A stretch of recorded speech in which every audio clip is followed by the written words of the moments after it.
اللہ الرحمن الرحیم۔ گھر میں قبر بنانا، بعض جو ہے عجیب قسم کے لوگ ہوتے ہیں، وہ اپنے بعض پیارے جب فوت ہوتے ہیں تو وہ بجائے بار قبرستان میں ان کو دفنانے کے گھروں میں بیٹھک میں ان کی قبر بنا لیتے ہیں۔ یہ طریقہ کار اسلام کے مزاج کے خلاف ہے، یہ ٹھیک نہیں ہے، غلط طریقہ ہے۔ چنانچہ ہم دیکھتے ہیں یہاں مانسرا میں بھی میں نے دیکھا، بعض جبڑی میں اس طرح کی قبر بنی ہے، اور اب بعد میں اس قبر والے گھر جو فروخت ہوتے ہوتے کسی آدمی نے جس آدمی نے لیا ہے اس نے یہ مسئلہ دریافت کرنا شروع کر دیا ہے کہ اس قبر کو میں وہاں سے نکالوں، میرے لیے ناجائز تو نہیں ہے۔ تو اب دیکھیں، نکالنے اور وہاں سے کہاں لے جانے اور تشویش علاقہ میں پھیلنے اور غیظ و غصہ اور غضب کی کیفیت بننے، یہ سارے کام کب کیوں ہو رہے ہیں؟ کہ پہلے ایک کام غلط کیا گیا ہے، غلط کام سے بنیاد رکھی گئی ہے، تو اب وہ وہاں پر مسائل بنے ہیں۔ اس طرح ہم دیکھتے ہیں اور بہت سارے حضرات ہیں، جناب خادم رضوی صاحب کی قبر بھی ہم نے دیکھا میڈیا پر کہ ان کے گھر کے اندر بنائی گئی۔ تو یہ طریقہ کار اسلام میں ٹھیک نہیں ہے، غلط ہے۔ یہ یاد رکھیں، فقہا نے لکھا ہے کہ صرف انبیاء کی قبر گھروں میں بنائی جا سکتی ہے، اور وہ بھی کیوں؟ وہ حدیث ہے کہ نبی کی جہاں روح نکلتی ہے وہیں پر اس کی قبر بنتی ہے۔ اب نبی کی روح عام طور پر ظاہر بات انسان گھر میں ہوتا ہے، روح نکلتی ہے تو اس کی قبر بھی کہاں آئے گی؟ وہیں آئے گی۔ آپ علیہ السلام کی قبر کے بارے میں اختلاف ہوا تھا تو صدیق اکبر صاحب نے یہی حدیث پیش کی تھی کہ جہاں نبی کی روح نکلتی ہے وہیں پر نبی کی قبر بنتی ہے، تو آپ کی قبر آپ کے اسی اصول کے مطابق آپ کے روزہ اسی حجرہ عائشہ میں، اور اسی حجرہ عائشہ کو روضہ رسول بنا دیا گیا، قبر کا درجہ اسی درجے میں رکھ دیا گیا۔ باقی اوپر سے عمارت کو گرایا نہیں گیا، اس وجہ سے کہ دوسری روایت جو بتاتی ہے میاں صدیقہ رضی اللہ تعالیٰ عنہ کی، کہ اگر ہمیں خوف نہ ہوتا کہ پوجا پاٹ شروع ہو جائے گی تو ہم کھلے میدان میں ہی آپ کی قبر کو بناتے، لیکن اس وجہ سے ہم نے نہیں بنایا۔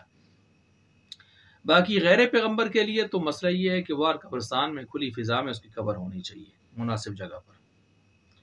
اب یہاں دیکھیں، یہ تو فقہا نے لکھ دیا۔ حدیث میں آتا ہے کہ آپ علیہ السلام نے فرمایا اپنے گھروں کو قبرستان نہ بناؤ۔ کیا مطلب؟ یعنی جس طرح قبرستان میں نماز نہیں ہوتی، نہیں پڑھی جا سکتی، نہیں پڑھتے، تو ایسا نہ ہو کہ گھروں میں بھی کوئی نماز وغیرہ کچھ بھی نہ ہو، بلکہ گھروں میں نماز ہونی چاہیے۔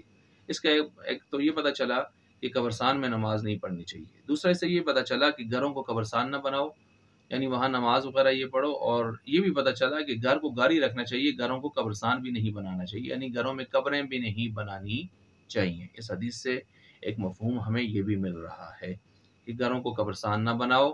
ظاہری اعتبار سے اس کا مفہوم یہی سمجھ آ رہا ہے کہ گھروں میں قبریں نہیں ہونی چاہیے، کہ قبریں ہوئیں تو گھر قبرستان بن جائیں گے۔